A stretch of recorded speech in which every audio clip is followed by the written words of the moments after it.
We Can Do It!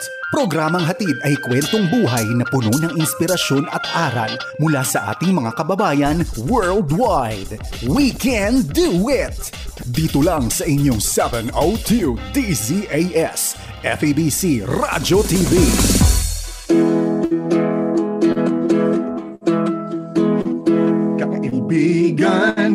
Kaibigan, siya'y kaibigan mo. Kaibigan, kami kaibigan nyo. Kaibigan, siya'y kaibigan mo. Kaibigan, kami kaibigan nyo.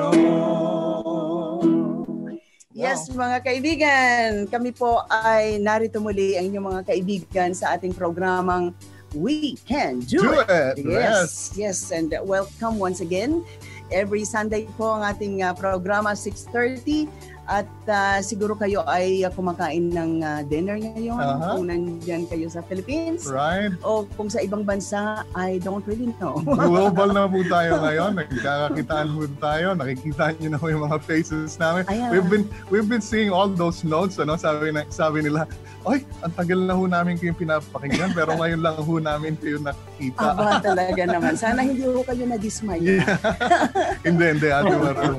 Well, kami po inyong mga kasama rito for a 30-minute program. Yes. Dito nga sa We Can Do It. Ang ating Maru Cepeda Javier. At ako naman po si Jonathan Mortiz. Right. Dito po sa 702 DZAS. Yeah. Yes. Well, Ate Maru, talagang natutuwa tayo. By the way, hindi lamang sa radyo, sa ating hong Facebook page din.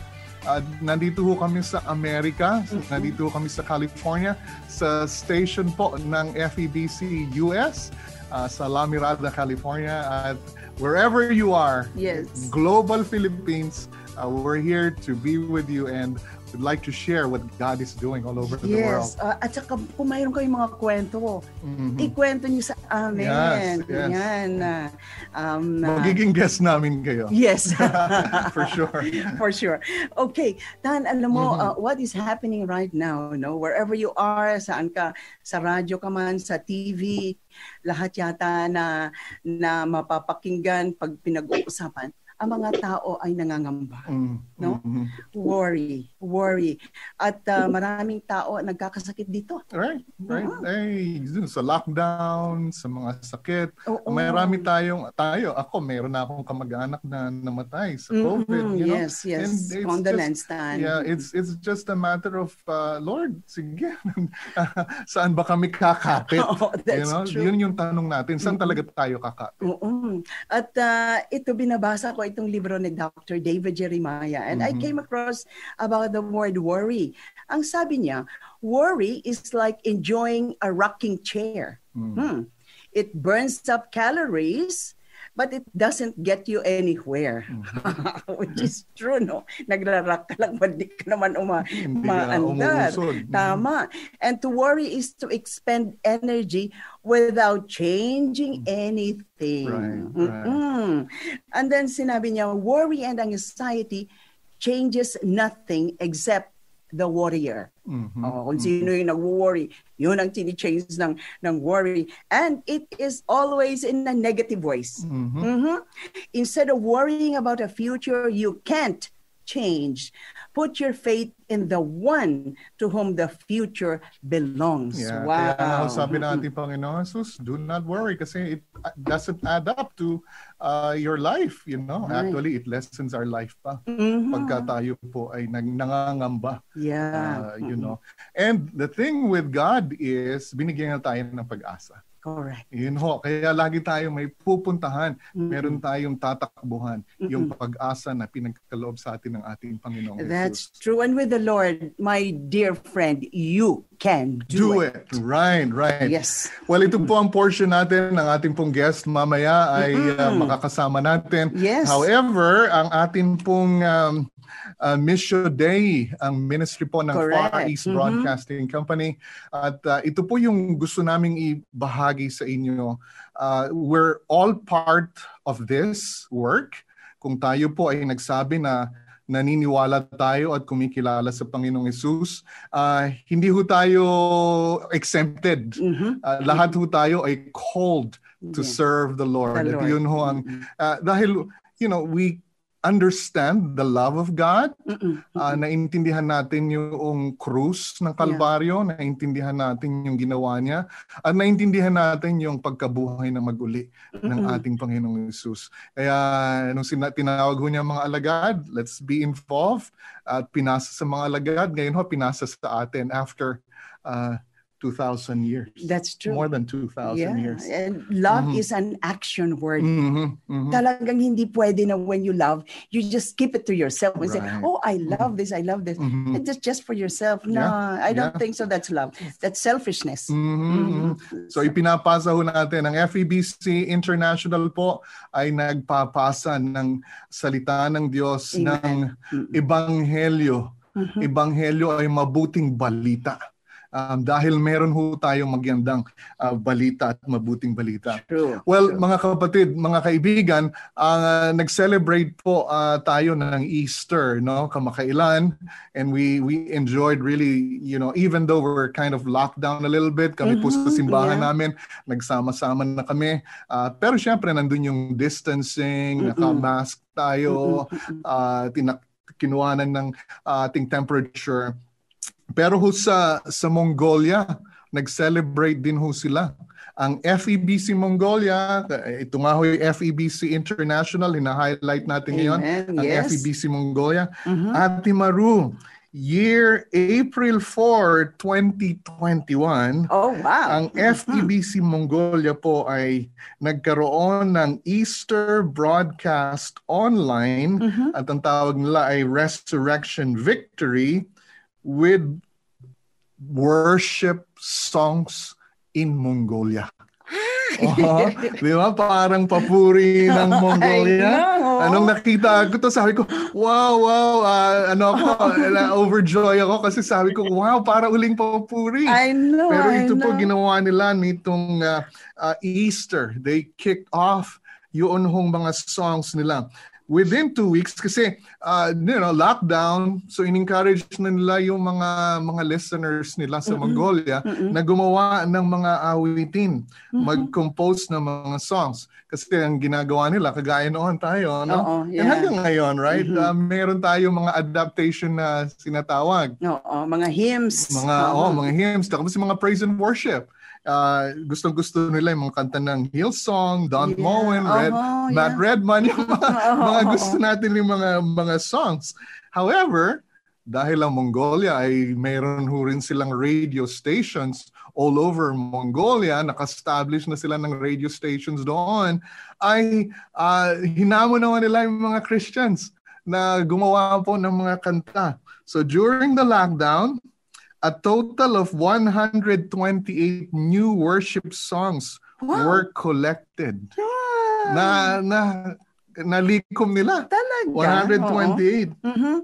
Over 60 worshipers participated dito sa resurrection programming na ito na nag-kick off noong April 4th.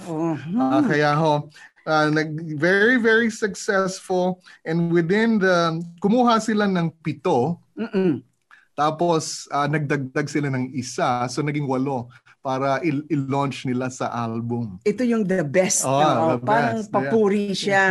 Pang-concert. Hindi ko alam kung anong tawag, no? Baka mongpuri. Pero alam nyo, ang radyo, kasama ho ng radyo ay ang music, no? It's always there. Partner talaga yan. Actually, ikakabit ko, sabi nga ni Dr. David Jeremiah, alam nyo, ang notes, we have 7 notes. 7. Tapos yung 8 kasi octave na lang yun. Yes. Right? So, still, it's a complete number.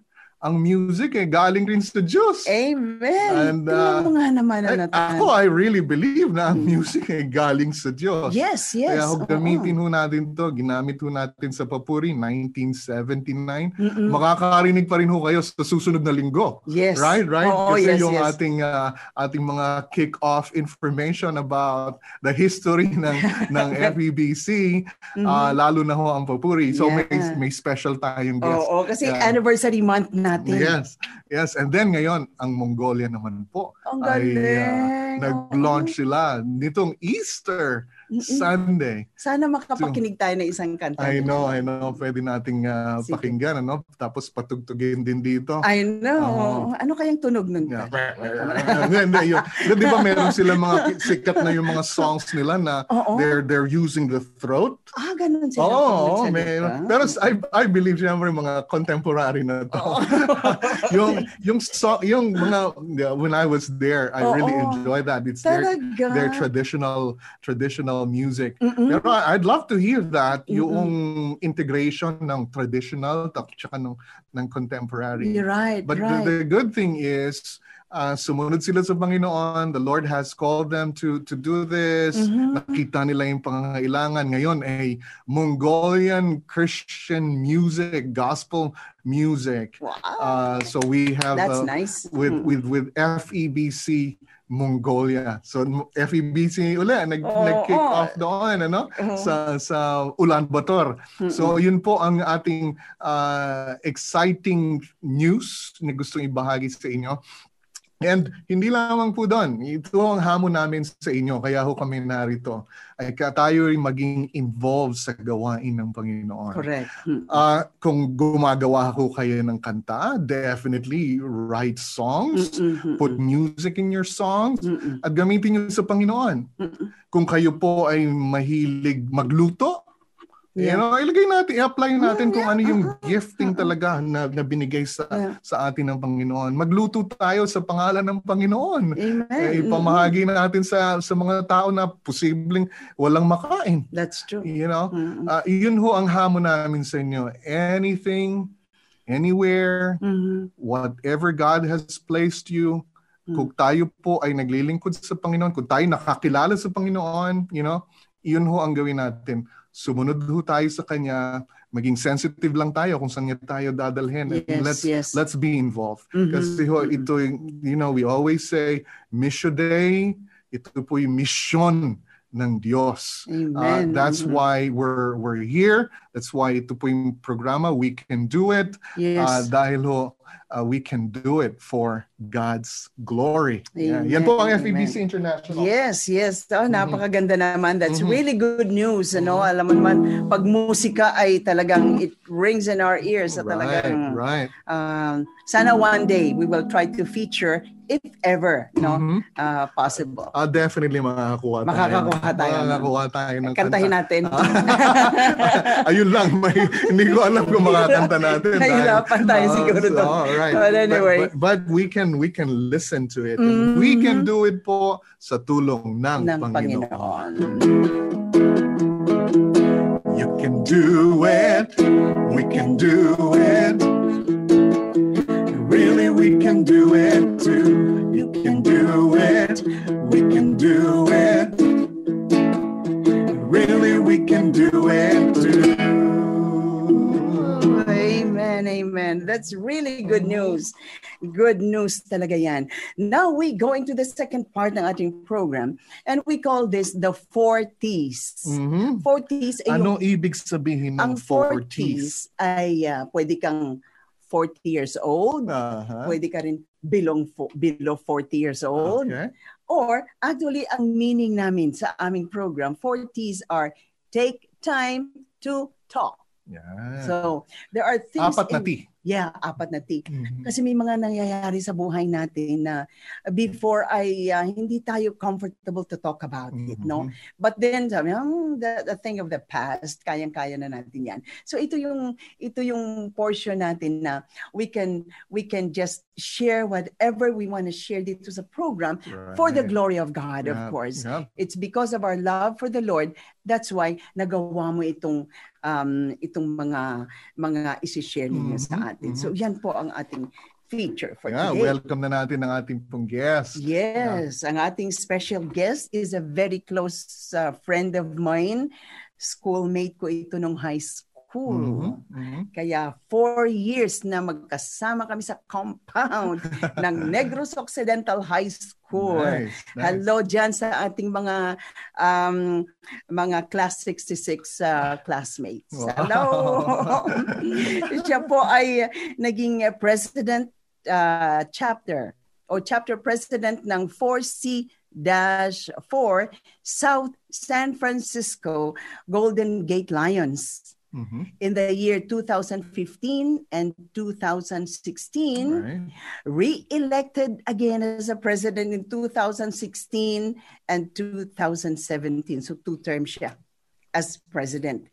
And then, siya din ay president nominee ng Rotary Club of Daly City and Colma Evening. Kasi sabi niya mayroon daw morning nito. So evening, ito, they call it RCDCCE 5150 in the year 2017 hanggang 2021. Okay. 2017-2021. And also an honorary member of the Bay Area Global Outreach Club, or they call it BAGO. Bago. Ang galing, ano? Let's welcome po a best friend of mine at ito ay kasama ko sa maraming endeavor sa buhay. She's a very good Christian, a woman of God. Let's welcome Laila de la Peña Marin. Yay! Hey! Good morning, good evening. Good evening. Yeah, good evening. Kamusta, Laila? Very good. Very good. Lai, welcome sa program, ha. Ito yung programa na palagi ko sinishare sa kanya. Right, so right. ito na yung involvement sa ating program. We can do it.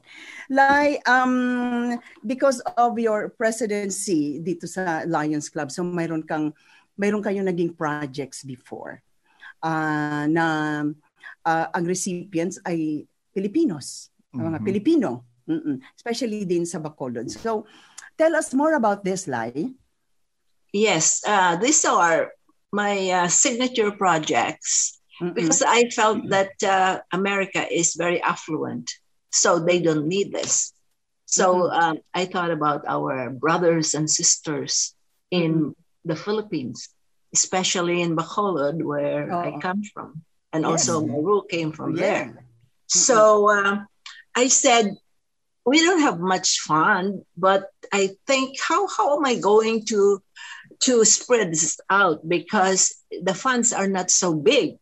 So why don't I think about something that will give everybody a chance to participate and to share the goodness of this project. So I thought about water, because I believe that water is a very essential element of survival.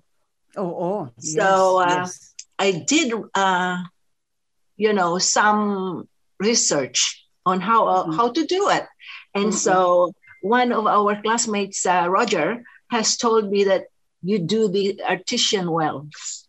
And then, you don't have to have a very, very scientific thing to do it. Just dig the well and install the pumps. They call it the artesian pumps.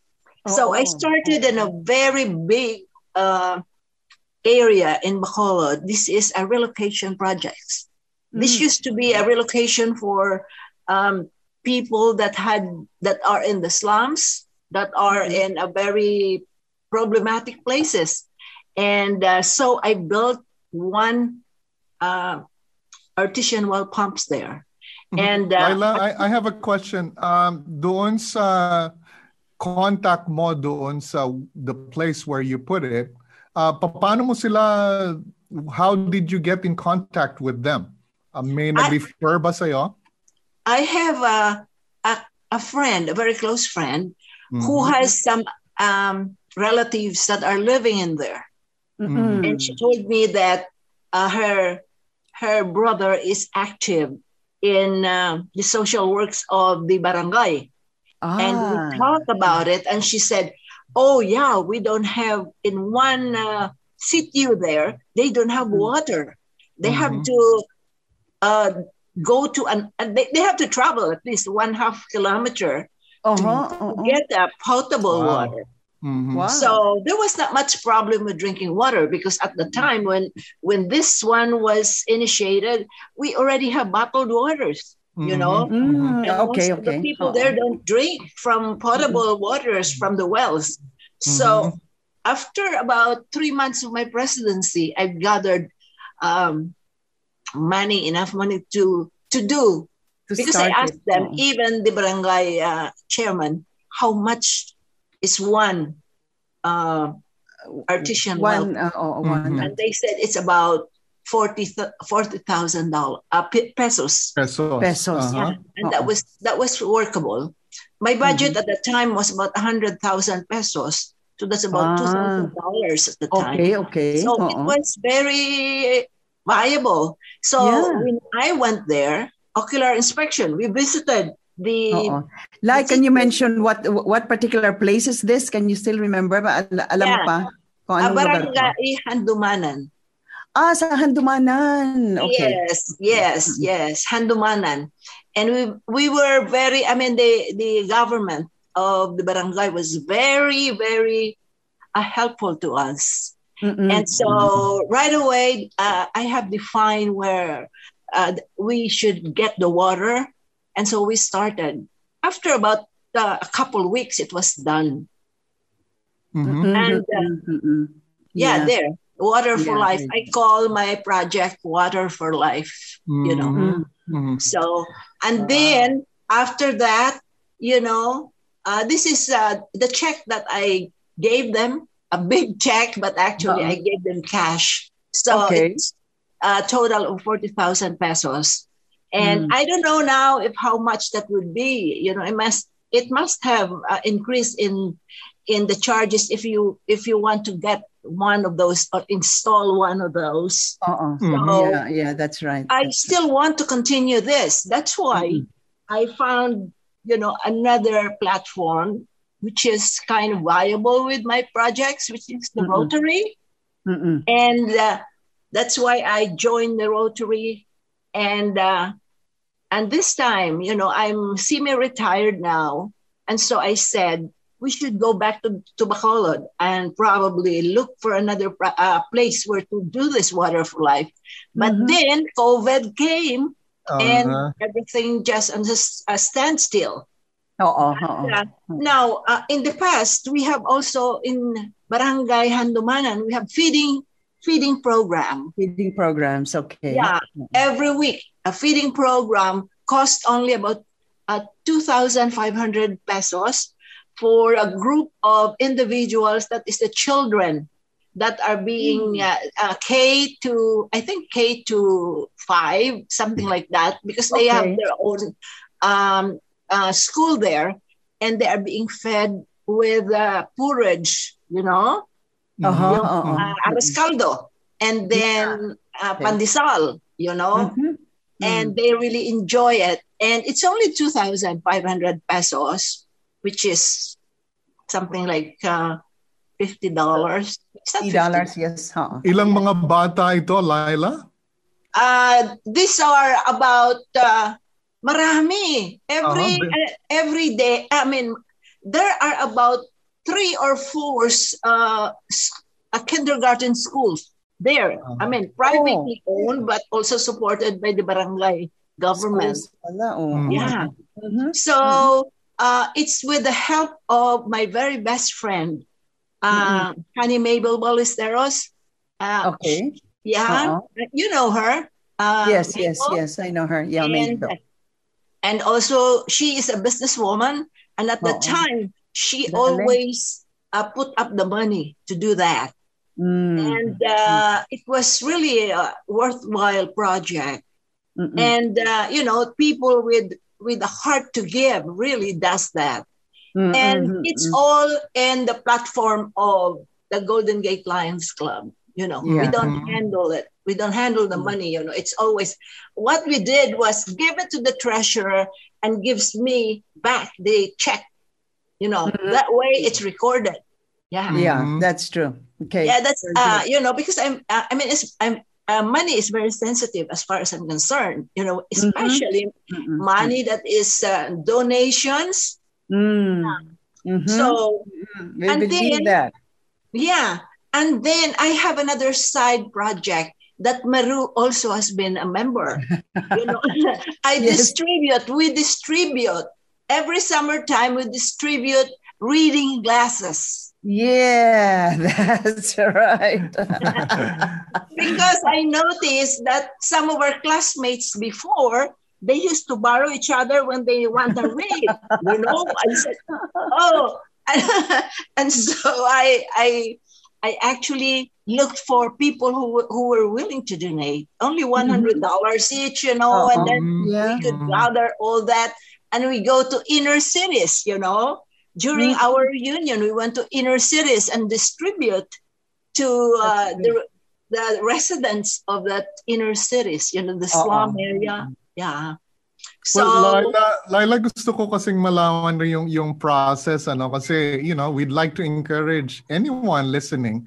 Pwede naman gawin ito ng isang nakikinig sa atin on his or her own special way, right? Yes. Or kung maka-raise naman ng malaking funds, then it will be bigger. Correct. It really doesn't matter if it's big or small, but it's more faithfulness of yes. As I said in my letters, what I do is a big or small donation is always a donation in the name of Jesus, because we do this for our brothers and sisters. These are all inclusive. Yeah. Yeah. So hahanap kayo ng lugar, and I believe itong mga kasama nyo or yung reunion nyo, yung mga classmates nyo dyan, ay naging way para masabi na ito, kailangan natin ito, Correct, itong lugar na ito na identify na this should be a place na matulungan natin. Yes. That's very good. Well said. Yeah. And then we could probably work together. Yeah, right. Yeah. Right. I know we've discussed this matter as well. Yung in different ministries, because I'm so much involved doon sa mga gawain din po sa Negros. And but the good thing is, kahit hindi mag-work in a way doon sa whatever, kung ano yung mga intentions before, but the desire of our hearts is to help. So pwede pa rin